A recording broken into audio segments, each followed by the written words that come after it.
talk about law enforcement access to user data across borders. I'm Al Gidari. I'm the Director of Privacy at the Stanford Center of Internet and Society.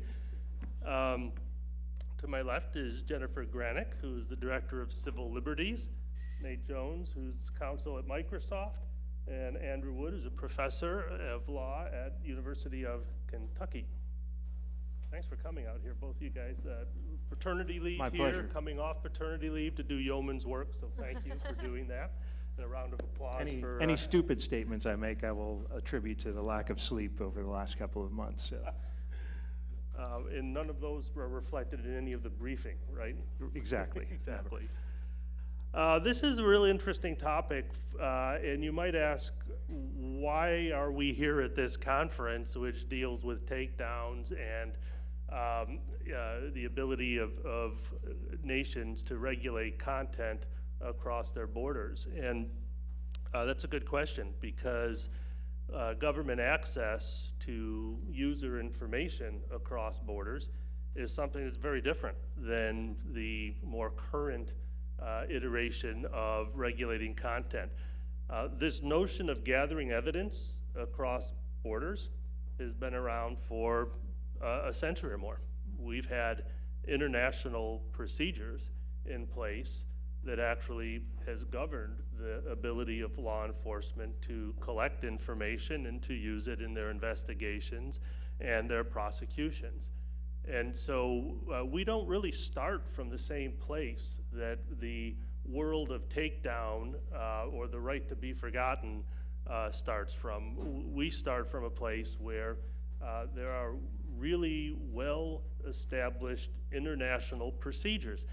And unlike some of the things you heard earlier today from some of our European colleagues, it's a different song in Europe when it comes to law enforcement. And you see it reflected in many of their official proceedings.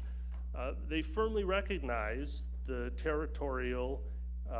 principle of territoriality.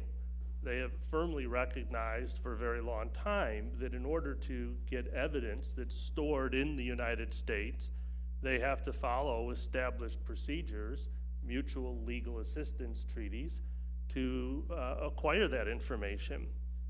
They've recognized for a very long time that they don't just come into the United States or any other country and go talk to a witness. In fact, there are countries around the world where that would be unlawful to even do that.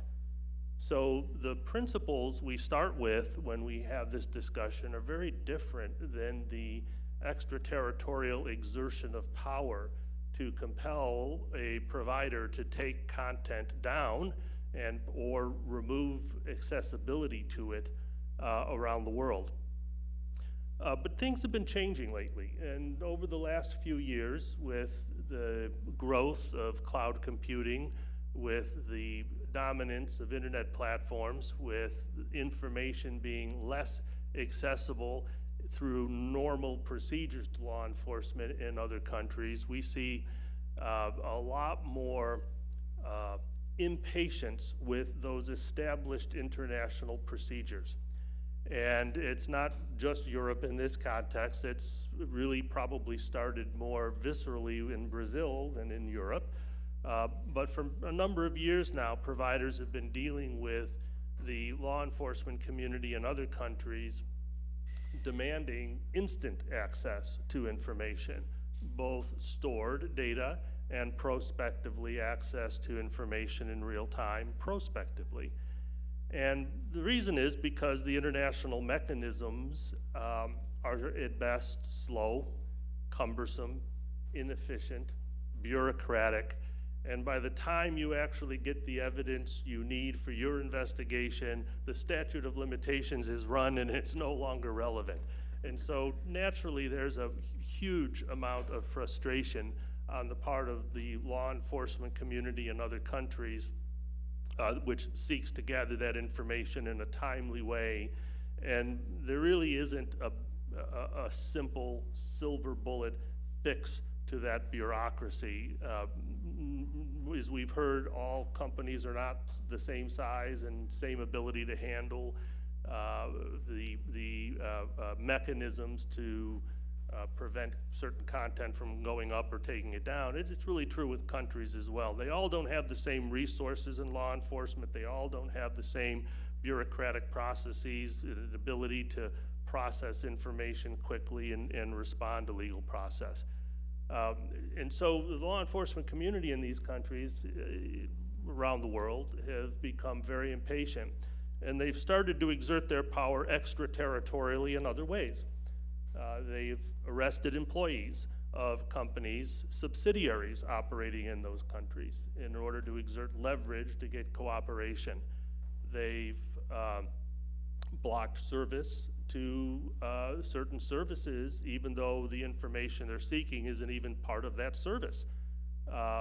They've passed data localization laws, which you heard a little bit more about this morning, in an effort to have the data within the country so it would be more accessible. They have, in the case of UK, for example, with RIPA, overtly passed laws that require non-territory-based companies to cooperate and disclose information, and more, to provide the technical assistance necessary to even access that information if it's in a VPN or encrypted. So the frustration is leading to a degradation of well-heeled, long-standing international processes which respected sovereignty, which respected the nationality of the person from whom the information was sought, and the comity that existed between countries for so long. And so here we are in a brave new world where the similarities between a right to be forgotten and remove this from your search index now is married up with, and by the way, tell me who said that and make them available for the next criminal prosecution in my country. So there are more similarities now between these two areas of law, and it does come down to what is exactly the jurisdiction of the country to assert these rights against non-residents of that country, whether they be corporations or individuals. And there isn't a really clear answer to that. I don't think you're going to hear a really clear answer to that today. You'll hear some good policy answers to that today, but we don't have a very clear path to getting to a resolution of this. It's not like geo-targeting or geo-blocking solves the problem of cross-border evidence gathering. It really doesn't quite work that way. You can solve the right to be forgotten, I think, a lot more quickly than you're going to solve a sovereign's ability to get information necessary to prosecute, investigate and prosecute a crime. And the last comment I'll make is the complexity of the situation isn't going to be solved anytime soon, because the proliferation of networks, the ability to be in multiple places on multiple devices is so ubiquitous and growing so fast that the traditional notions of jurisdiction, where I can investigate, and I heard this example this morning, a crime committed by a French person against a French person in France under French law. How easy is that to say from a US platform perspective, we have no interest whatsoever in preventing the French from doing that. So maybe we should solve the problem with some mutual legal assistance where in fact we facilitated that simple case. But we've long passed simplicity in this world. That individual may not be identifiable, the target of the investigation may not be identifiable as somebody residing in France. They may be in Australia or another particular country. The particular series of acts that led to a fraud, for example, on the French person may have been perpetrated on networks or devices in multiple countries, on airplanes, on ships. multiple areas outside the jurisdiction. And the only common piece that may exist at the end of the day in the most difficult of cases is that the victim is in France. And all other events and all other evidence about those events resides outside of France. And so that makes it very difficult to solve this with a simple legal instrument or a framework that facilitates that investigation. In the US, we've looked at how to solve that problem somewhat under the radar screen with the amendment of Rule 41 of the Rules of Criminal Procedure by allowing a warrant to issue out of any jurisdiction in the US by any federal judge to essentially remotely access a computer abroad, outside the territory, when you don't know where the particular target resides. The Cybercrime Convention, which was discussed a little earlier today as well, has long had that same procedure in Article 32B, which allowed for remote access outside the territory of computers not based within, access through a computer based within the territory, but where the data is stored on a computer outside the territory.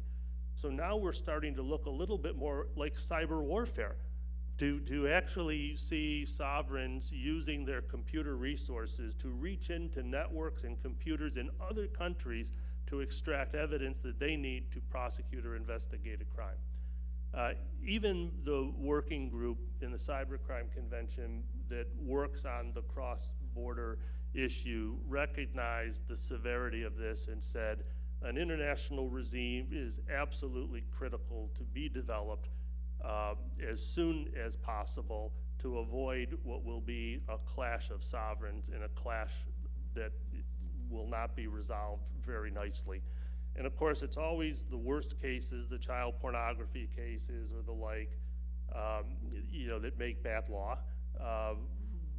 But nothing in this discussion limits it to child pornography. It's fraud, it's basic credit card fraud, it's defamation and speech crimes and hate crimes in other jurisdictions. And so this truly is global in its reach and magnitude. And the notions almost seem quaint when you go back to the Post and Johnson article about a law of cyberspace that somehow the community will come together to create this new dialogue and set of principles. Because if you rely on the vote of the community, you might have what happened in Switzerland a couple weeks ago, where 65% of the population decided that a very broad access to all computer communications was perfectly appropriate to fight terrorism within the country. So there you have a popular expression of accessing computers both in and outside the country to do that. So it isn't an easy thing to resolve. Providers are caught in the middle of this. They are making soft law every day by deciding how best to deal with foreign governments on their types of requests.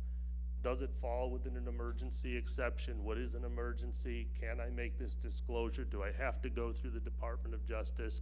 And then conversely, fighting our own government when necessary to decide and articulate the principles of what our own extraterritorial reach is in the United States. And that's a perfect segue to ask Nate to talk a little bit about the Microsoft case. Let me hand off to you. Sure. So as some of you may know, we filed a case, it was back in 2013 in December, how time flies, where we had received a search warrant from the United States government from the Southern District of New York.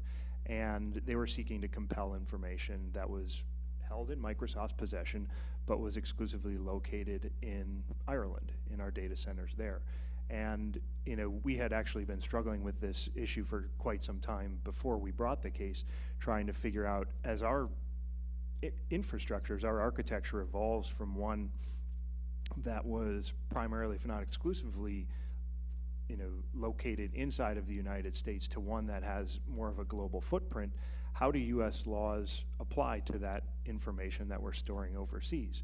And we argued in the case that essentially a search warrant under the statute as it was written and traditionally is territorially limited to the continental United States. Just like The U.S. law enforcement officers, as Al said, can't go into Ireland and kick down a door to search a home or force an individual to provide testimony in a criminal case. They can't force us to go into our data centers there, extract information, and turn it over to them. The case is still working its way through the system. A 3-judge panel earlier this year decided in our favor and said that the words in the statute, warrant means warrant. It is territorially limited. And so we, so far, have not been forced to turn the information over. The government is appealing.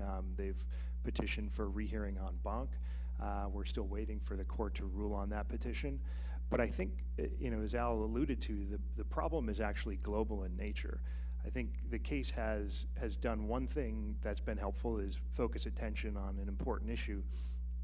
But what I think it's also done is it's allowed some of the examples Al gave earlier to fly under the radar. There's been so much press attention on the U.S. government's efforts to use this authority that the things that have been happening in Brazil, the things that have been happening in Europe, have gone largely unnoticed to many people.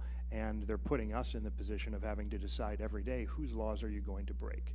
Because in addition to laws that extend clearly to the United States now and force us to disclose information held here, there are a number of laws in the US and other places that limit our ability to disclose information. So we now have this patchwork of conflicting laws that tell us you must disclose it to us, but you can't disclose it to anybody else. And we are seeing those laws proliferate. As Al said, a number of governments around the world are now clarifying that they have this extraterritorial authority, either through legislative changes or by bringing enforcement actions under existing law. The people who know much better than I do the politics of Europe are predicting that we're drifting toward a regulation of internet-based communication services like telecommunication services, which will bring along with it lawful intercept obligations. So we are seeing these obligations proliferate, and I think the punchline of our position, the conclusion that Microsoft and a number of other major US tech companies have come to, is that the solution for this is to develop a new and modern system to govern cross-border requests internationally. The MLAT system, frankly, was written for a different era and a different set of technology, and it simply doesn't meet today's challenges. I think it made sense for telecommunications where you had companies who offered the service locally to a defined set of customers whose ability to access that telecommunication service was largely limited to that country, and they had infrastructure there by necessity. And so territorially based rules made sense. The fact that we've made territorial arguments in our litigation doesn't mean that's how we think the world should work going forward. It's an argument about what current law requires. But going forward, we think that we have to get off this path of global chaos where everybody's regulating us in different ways. And particularly when you get into the wiretapping space, you start bumping up against criminal prohibitions oftentimes that carry felony convictions for our employees for failure to comply with the limitations on wiretapping that raise the stakes to a whole new level for us. So we not only have people criminally prosecuting our employees for failing to comply with the legal request, but then they're going to criminally prosecute us for complying with it. And so we've done a lot of work. A lot of us have been struggling with this for years. I think Andrew and I started talking about this issue back in 2013 to figure out how you develop such a modern system. And I think there have been some very encouraging signs out there. The US government has been in discussions with the government of the United Kingdom about how to develop basically a pilot program where you define the circumstances under which it's appropriate to circumvent, so to speak, the MLAT process and go right to an internet provider and compel the production of information. And if you have more and more countries, particularly rule of law abiding countries, democratic societies with strong privacy protections who abide by the rule of law, as I said, who are legitimately investigating criminal acts taking place inside their country or that they have jurisdiction over, it makes sense to allow them to investigate those crimes. I think we went from a world in which the need to resort to something like the MLAT process was the exception and not the rule. Most investigations of purely domestic criminal activity involve the production of domestic evidence. And today, it's flipped on its head. Almost every single case has an international component because of two things, really, I think. One is, as Al said, the transition to cloud-based services, whether it's email, instant messaging, document storage. Much more evidence resides on, the servers of major tech companies today outside of most jurisdictions because our infrastructure still is largely concentrated in a small number of areas. The second thing is encryption. These are communications that governments would have been able to intercept even on our services 10 years ago because we weren't using end-to-end encryption on our services. And so they would go to local ISPs, and when people in France were using Hotmail, they could generally intercept those communications through their local internet service provider and read their emails. Today, that's impossible. They can't do that. We still have the ability to produce the information because it's stored on our services in readable format. And so increasingly governments are looking to us saying, the MLAT system is unworkable, it's overloaded, and they're self-interested nation states whose obligation is to protect their people, and they're not going to go away. And I think that's really what led us to reach the conclusion that some sort of international system is needed, that this problem's not going away. We can bury our head in the sand and the chaos will get worse. Or we can engage, we can try to ensure that whatever system is developed reflects the values that we as a company and our users believe need to endure into the future. They need strong privacy protections. We need transparency. We need to ensure that that they're investigating legitimate criminal activity rather than speech crimes and crimes of a political nature. So these are the kinds of things that we as an industry and that a number of different interest groups feel the future needs to reflect. Any future system needs to reflect. And we can, from our perspective, I think we have two paths we can take at this point. One is just let countries decide on their own and, rewrite their laws and force us to comply with them through coercion, whether it's arrest or seizing funds or shutting off your services, or we can become part of the solution and try to develop a system that provides adequate protections and resolves some of these conflicts. And so that's what we've been trying to push people toward. That's what I think the US and UK governments are seeking to develop, and people can take issue with the specifics of that system. And like you said, there are a lot of important questions about when is it appropriate? What are the limiting principles here? Is this just going to be a free-for-all where every country can request any user's data because it's held by a global provider? Or are we going to have some limitations in place? And I think that's where the meat of this debate needs to be, and so that's where we're trying to push it. And so with that, I'll turn it back to Al to call on the next person. Which is a perfect segue for Andrew to talk about all of the efforts he's been involved with in crafting that solution and hearing from a lot of interest groups on all sides, a lot of stakeholders in the process. Yeah, so great. Thanks to Al and Elaine and Daphne and CIS and whoever provided the catering for putting together this event. I'm really excited that you guys thought to put an MLAT panel on in a conference that's really about speech. First of all, ain't no party like an MLAT party, as I find myself so often saying. No, I'm just, the MLAT regime, the regime for cross-border law enforcement requests, as you have heard, is a total mess, and I'm happy to talk about it any time of day. But I also think there may be lessons learned in the effort to try to fix that regime that could potentially be brought to bear on the cross-border speech context. So I thought rather than talking about what's wrong with MLATs and how to fix them, I might see if I could offer up some hypotheses about things that I think are true about the cross-border law enforcement regime, and then we can figure out together whether or not they are true about the cross-border speech regime. So the first thing that seems to me to be true about the cross-border law enforcement context is that you can thumb your nose at the state, but only for so long, and doing so often comes at real costs. So in the cross-border context, for example, you could have a short-term win by saying no to a state request for data. Send them down the MLAT path, tell them, oh, we're US based, so you gotta get an MLAT, and that means that they're never gonna get the information. And that's great because you've stopped a government from getting information about one of your users. So it's a short-term win. It's clearly a privacy win if you believe the government has ought not have that data.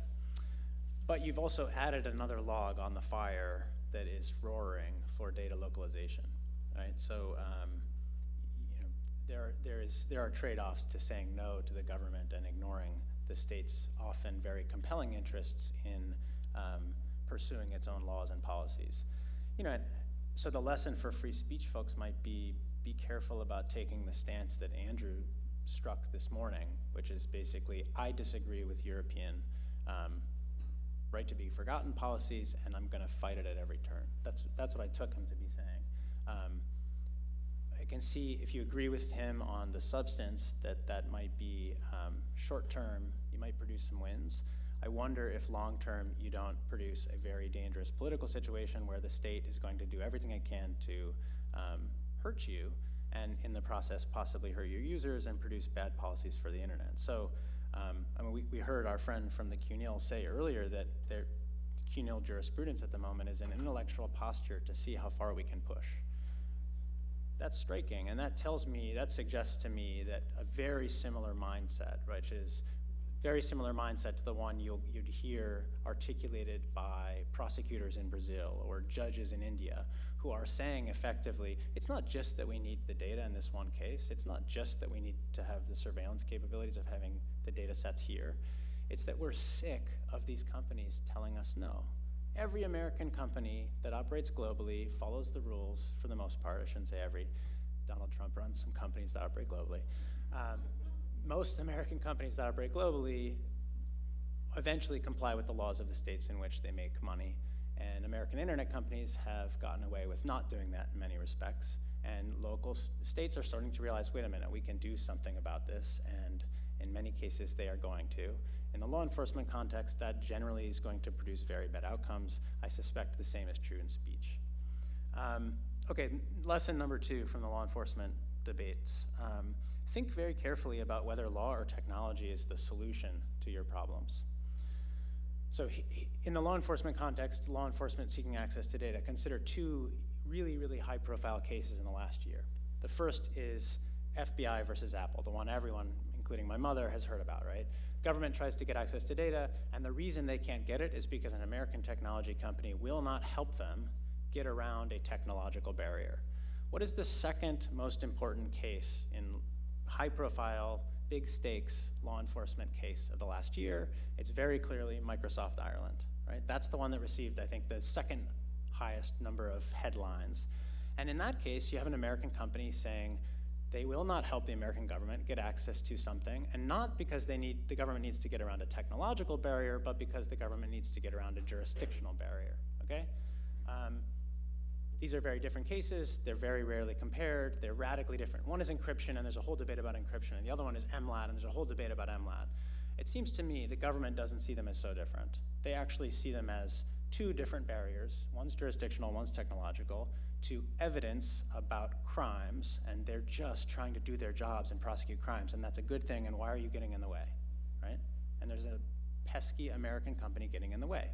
Okay, so if it's the case that they're functionally very similar, and we're going to have to craft some compromise policy that satisfies the most users and the most companies and the most governments, it seems to me we ought to be very careful about whether we try to craft the solution by tweaking with the technology or craft the solution by tweaking with law and jurisdiction. And at least with law enforcement, in the law enforcement context, I am more comfortable with a solution that involves negotiating who has jurisdiction over what, than I am with a solution that tweaks the technology to weaken encryption so that the government can get access to the data when they want it, okay? So to me, in the law enforcement context, it's clear law and jurisdiction can be negotiated and we can bend it to fix a problem. I'm not so sure technology, it seems to me more dangerous in that context to tweak the technology. It may be the case in the speech context that it's just the opposite. The geotagging, geolocation actually solves the problem more easily than negotiating jurisdiction over speech stuff. We shall see, but that's a hypothesis. And then I guess the third lesson, which is related to the second, is that lawsuits are really bad ways of making policy. They make for really fun law school classrooms, but Apple versus FBI is fundamentally about the All Writs Act, which was crafted a very long time ago and is very, very vaguely worded. And of course, when it was drafted, no one could contemplate Apple versus FBI. Same for DOJ and Microsoft Ireland, slightly more recent law, but it's really about the territoriality of ECPA. And it is not the right forum to craft sensible policy for cross-border law enforcement requests. That's just, the judge isn't equipped to do it.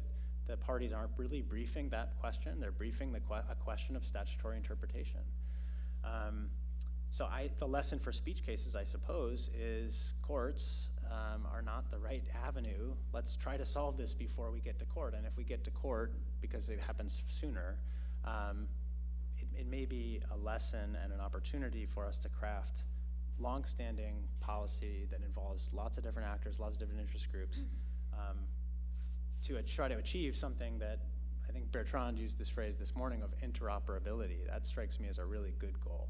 Not harmonization of laws, because we'll never get there, but interoperability, so people different states can articulate their interests in regulating the internet to behave the way that they want it to behave. And the US-UK deal, as has been mentioned by both Al and Nate, strikes me as a much, much, much better solution to the problem of cross-border law enforcement requests than the outcome in the Microsoft Ireland case. Regardless of what you think about the outcome, is it the right venue, or is it better to have two states sit down with all of their interest groups represented to try to hash out the best possible deal for the two states involved? And I would submit to you that it's better the treaty than it is the case. I think we'll come back to that one. Or maybe Jennifer will go to it right now.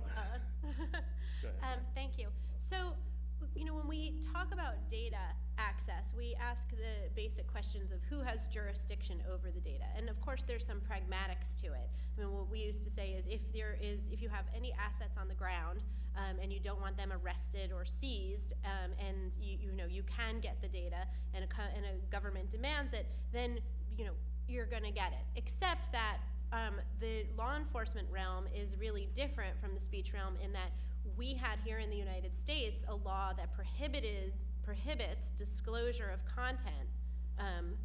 Even so ECPA, the Electronic Communications Privacy Act, said you can't disclose content. So companies have an argument to say to other countries, other governments, we can't disclose this information to you unless you have the proper legal process and you domesticate it through the MLAT process. So that's a major difference from in the speech context where companies don't have a legal obligation to maintain speech absent some kind of court order or something like that. Now, I've heard the argument, mostly from Europeans, that there is some kind of legal obligation to leave legal speech up, but I've never seen that argument actually fleshed out. But it puts the law enforcement situation on a different, from the get-go, in a different realm from the content takedown questions, because there is a standard, and that standard is US law, and it's the Electronic Communications Privacy Act.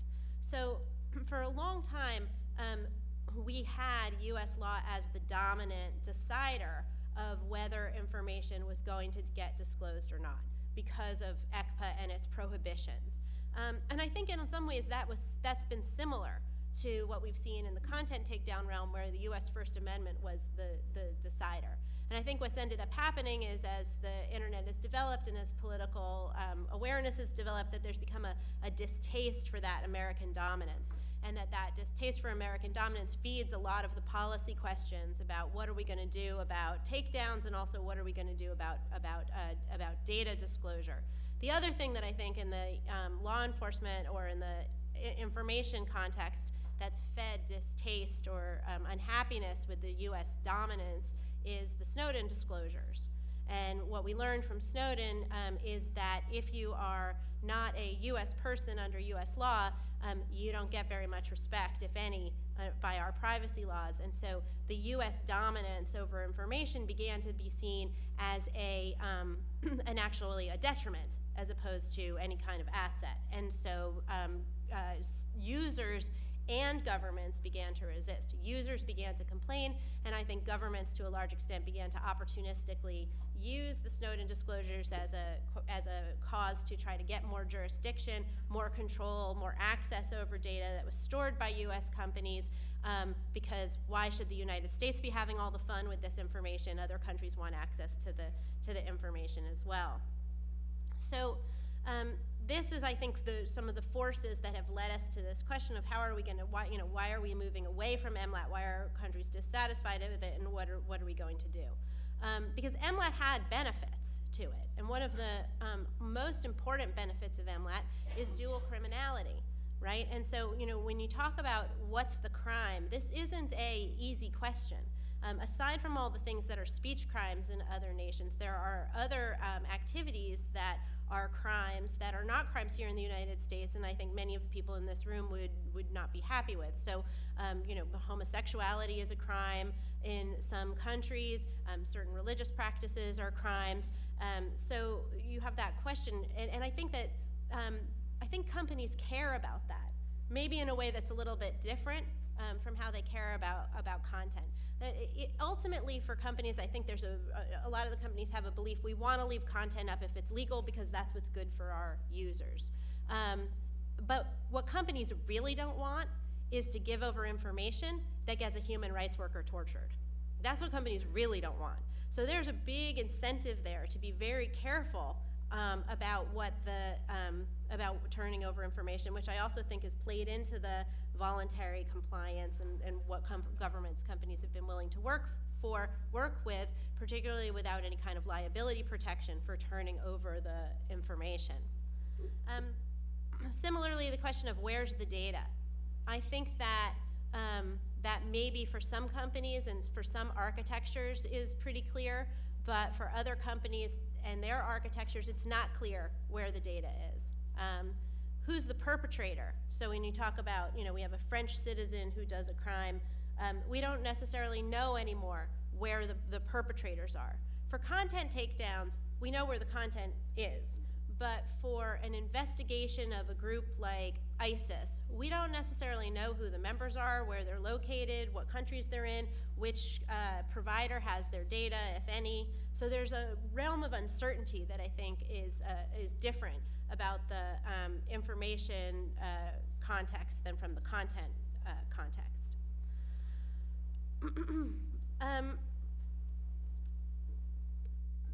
I think a big similarity is the issue of how much the technology matters in making these decisions. I mean, first and foremost, centralization and the rise of cloud computing has meant that there is a place to go. There's a place to go for content takedown, and there's a place to go for information collection. The push for data localization doesn't really matter as much as the fact that you've got a choke point, whether it's an Amazon system or Google search engine, you have a choke point for takedowns, or if you have a very widely used email service like a Gmail or Yahoo, you have a place to go where you can ask for and get that information. But at the same time, it's true that technology can make the rules ineffective or only partially effective. And I think that's true in both contexts as well. And we can see this with encryption, with efforts at decentralization or IP address masking, and the idea that in some ways, I really think that it's not a one-way street. We're not going in a particular direction. There's an arms race. And there kind of always has been an arms race between,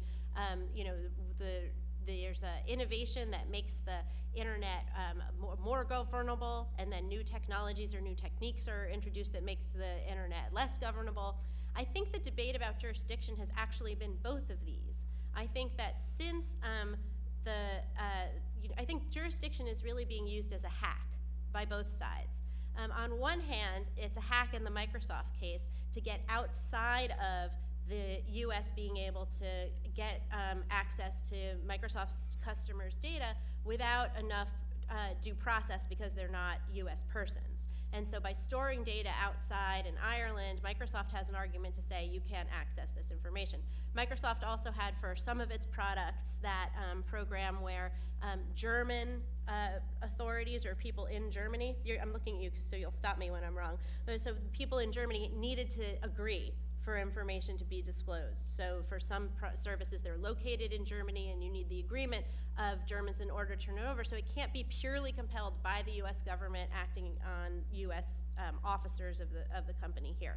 So jurisdiction is being used as a hack to ensure companies' global customers that their information is not going to be accessed without due cause. I think on the other hand, jurisdiction is being used as a hack by governments. Basically to say, you have sales offices here so we can have access to the information. You have, some of the data is here, or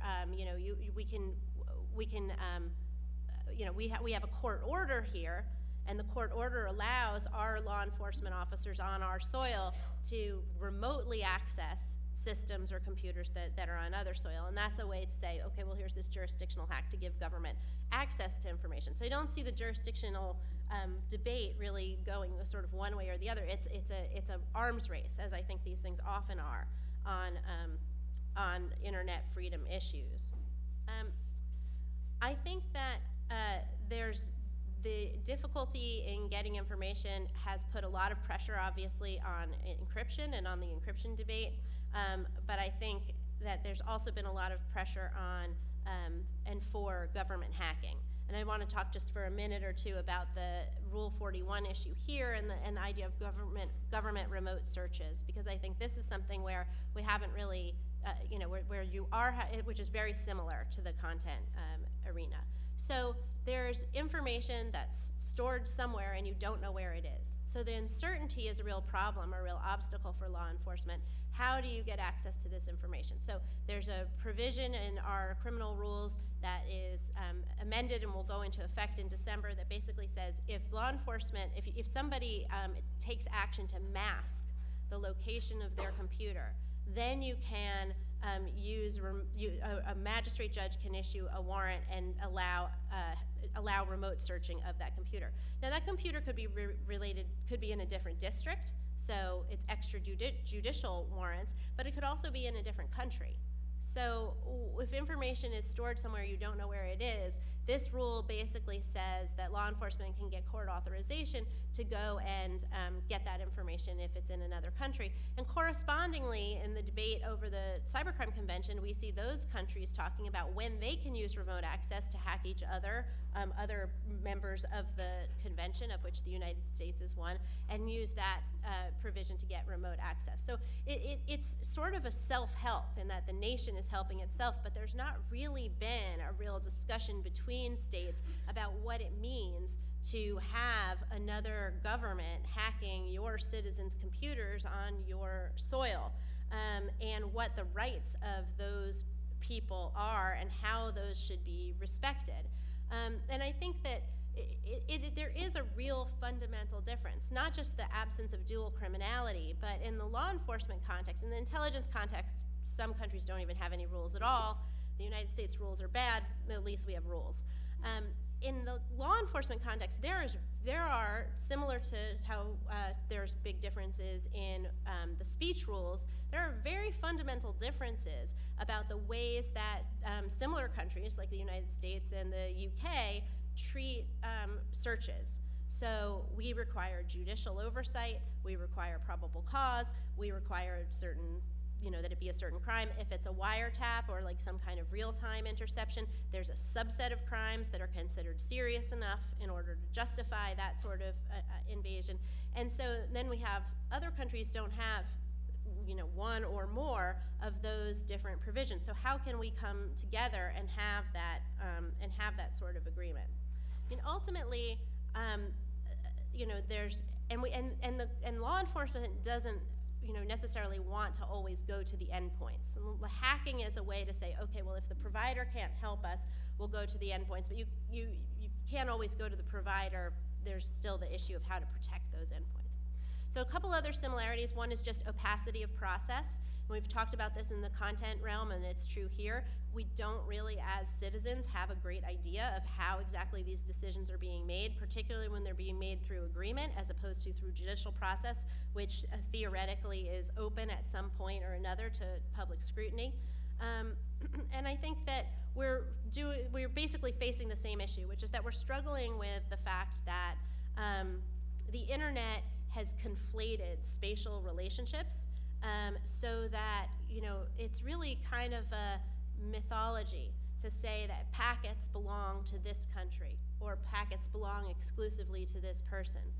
In reality, packets are local and foreign. Information that's published at some point or another belongs both to the speaker and to the listener.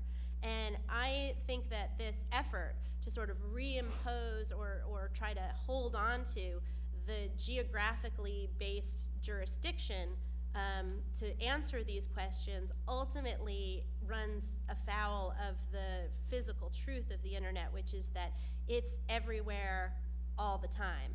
And I wonder what these questions would look like if we truly took that insight to heart and made the rules accordingly. Thanks, Jennifer. There is no party like an MLAT party, and we could ask each other questions for the next 20 minutes, but we started a little late, and we are going to have a break, so let's go a little longer, but let's turn it over to the audience and take questions from them. Oh, there are a lot of them. Go ahead, Joe. After you. To go to the microphone? Yeah, step to the microphone if you don't mind, without hurting yourself. So I'll be real quick. Interoperability was really interesting, Andrew. As an engineer, we have very specific ways of thinking about interoperability and testing it. You have one system talk to another that you made yourself, and then you start having the system talk to other systems that were made to communicate in the same way. Can you talk more about what you might, maybe you don't have it completely in your head, but what you might think interoperability might look like given some of these fundamental problems with like probable cause and things like that? Yeah, well, I was just blowing smoke because I was using Bertrand's phrase this morning. No, I think it's a great question. I suppose the answer that I would look to is background rules and conflicts of laws, because this is not the first time that we have two states competing, with competing claims of jurisdiction over some activity that has global reach. And one of the ways that conflicts of laws tries to resolve these very difficult questions is to say, and this is consistent with what some people were saying this morning about comedy, let's look at what the state A says they have jurisdiction, state B that says they have jurisdiction. Well, let's look at their competing relevant government interests in what's going on.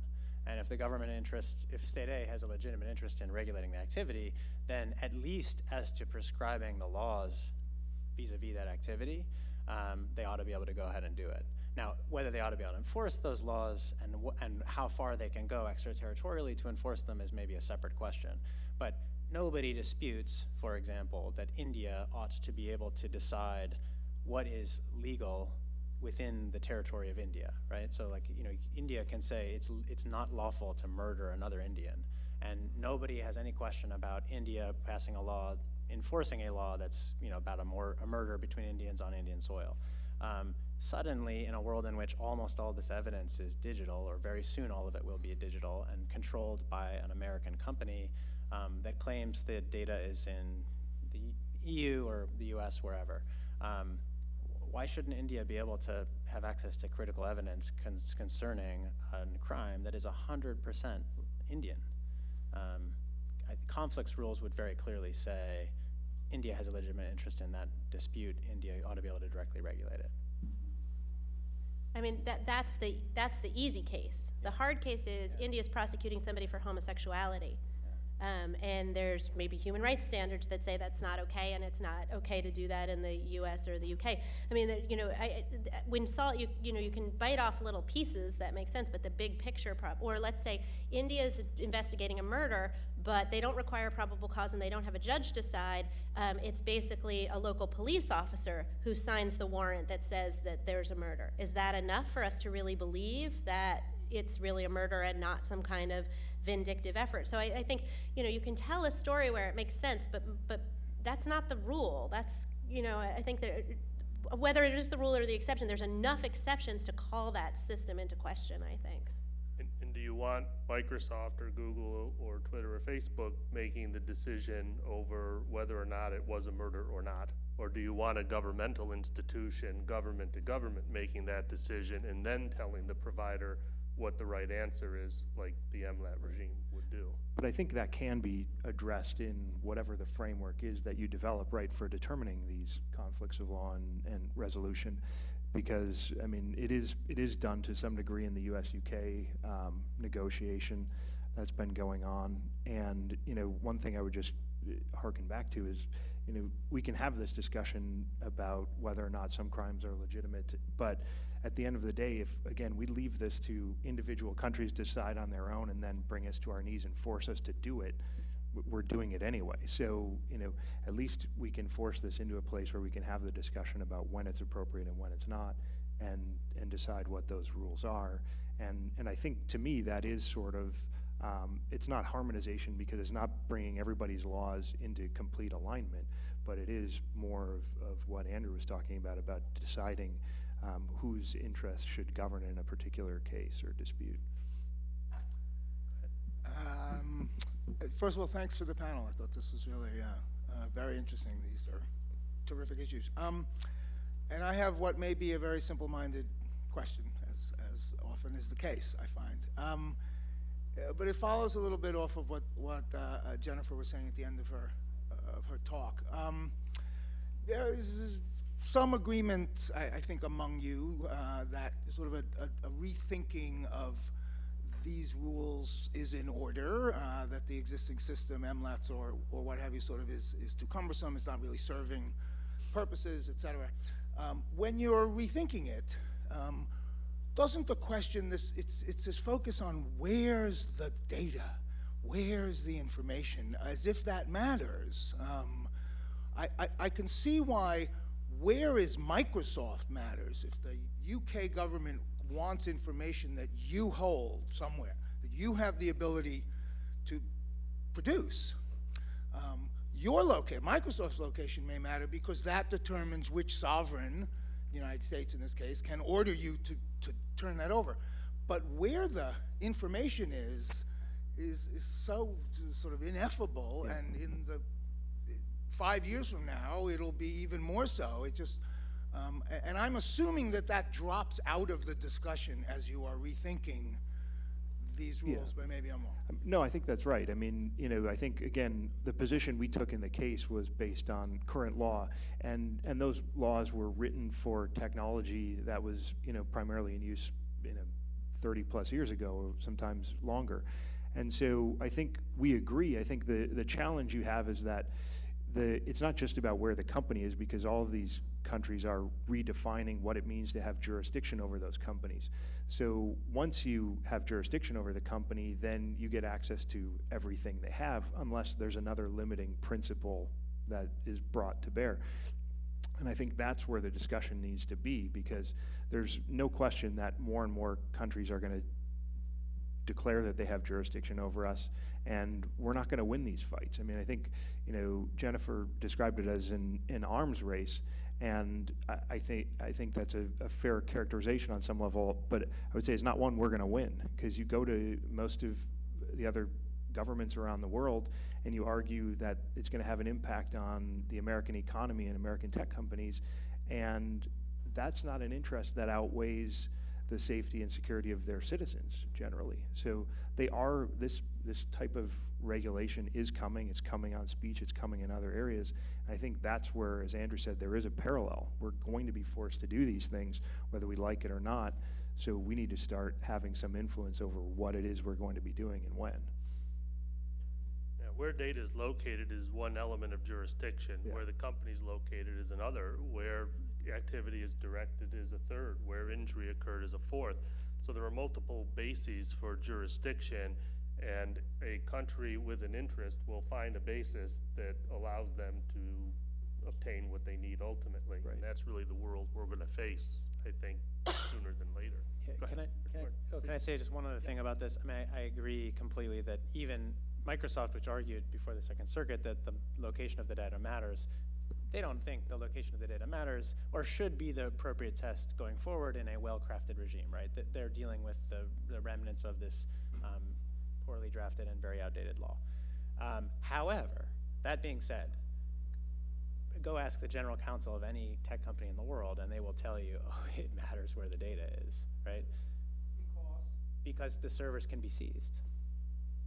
As long as the servers can be seized, I mean, you heard people mention this morning. It matters where your assets are, it matters where your people are, it matters where your servers are, and so it should not be the basis for a legitimate regime that articulates who has jurisdiction over what. But you are not doing your job as general counsel if you just plunk your servers down anywhere, which is an implicit recognition of the fact that location territoriality is not going away. It's really, really important. Thanks for a fascinating panel. I'm glad it's happening at Stanford Law and in Silicon Valley and in California, which adds maybe a history and an easing possibly to these law enforcement questions. I'm curious about the role of language in developing some of these jurisdictional questions and to what degree there might be precedents or even emerging sort of cases where what language a case or interlingual relationship a case develops around might have implication. And I'm asking this question in the context of developing an online startup university that's MIT OpenCourseWare centric and Creative Commons licensed. So we'd like to have law schools, for example, in all countries' main languages, Stanfords of the web in all countries' main languages. So we would hire the faculty that might then help under one umbrella consider all these questions and further write the code for their own country. So is language becoming, playing a role in these sort of law enforcement questions in any way, shape, or form? If a case is tried in another country with a robust set of laws around IP and intellectual property and comes into conversation with English or with another country, does that yield different results that have effects in the internet as a system that you know of? Yeah, so language definitely plays a role here. I mean, so the estimates are, there are lots of estimates out there, but one of the estimates the White House has put out is that it takes 10 months to get a mutual legal assistance treaty request for digital evidence processed. Lots of reasons for that. One of them is that the request may be, in addition to badly formatted, in another language, and so somebody at some point has to hire a translator to translate it, and then there's the possibility of errors, translation errors. So that, I mean, I think the answer is just yes, language matters. Great. Maybe I'll talk with some of the other people from other countries. We would also like to develop a universal translator that's very robust around legalese, around medicalese. So that hopefully will contribute to this conversation too. Thank you. Hi, I just wanted to make a couple of comments. First, the series of criteria about territoriality that Albert was mentioning is precisely what triggers the arms race that we're talking about. Everybody is saying, I have a hook that I can exercise, and nobody knows where to stop in pulling the string. The second thing is, I think there's a convergence between what Andrew and Nathaniel were saying regarding the fact that going and waiting for the courts to basically settle those things is a dangerous avenue. And I would argue, and I was happy to hear, that fundamentally the position that Microsoft has taken in that particular case is not necessarily the kind of solution that they want, because as a matter of fact, it is a lose-lose case at the moment. If Microsoft wins, it's an enforcement of data localization, or it encourages data localization laws, and if you lose, it's a complete extraterritorial access to data that is obtained anywhere. So the challenge is how to develop those elements, and I wanted to answer to Jennifer. The whole question in the debate on the rules of India and so on the US-UK agreement, I like the expression that it's intended as a prototype. One of the challenges about this is scalability, scope, and basically who is able to take part in it, and also in terms of countries, I mean, but also who is able to take part in the discussion about it. And one of the big challenges is that it is difficult to see this as a purely intergovernmental discussion at the moment because it involves the companies very, very strongly. And it's part of the discussions that we will have at the Global Internet and Jurisdiction Conference in a couple of weeks, actually. And the final element was to answer the question of interoperability. It resonates with what I was trying to explain briefly this morning. Given the fact that, as we all agree, that India or Brazil or France or the US has authority to develop the norms in its own territory, and that there's no likelihood that we will have a harmonization on substance anytime soon. And by the way, on speech, it's hopefully we won't have. The only angle to allow those systems to function and coexist is to develop procedural elements that introduce guarantees. One of the interesting things in the discussion on the US-UK proposal is to see if it is not probable cause, is there a sentence that has an equivalent function to probable cause, raising the bar of the evidence that is being provided? Is there legal clarity? What is and what should be contained in a good request? Is there a clear indication of who has sent it, authentication of the sender? Is there clarity of the law that is invoked? Is there sufficient information to justify that there is an alleged violation of this law? And talking about the scope, it is likely that the discussion, for what I understand, on the UK-US agreement or whatever other is done will not cover any type of crime. It shouldn't be a situation where the simple fact that it has been decided by one court in one country would automatically trigger the access to the data. I guess there will be levels of incrimination, the number of years, how serious crime is. This is exactly the core of the interoperability discussion. Right. What are the criteria, irrespective of what the substantive dimension of And I think that's an important point, Bertrand, because nobody's arguing that this is going to be a universal system for every country, and it's not for every single criminal investigation in the UK. The MLAT process will continue to have a role, but I think the goal is to weed out as many of the things that shouldn't be going through it so that it can function effectively where you need it. Excuse me. I would just make one, additional comment.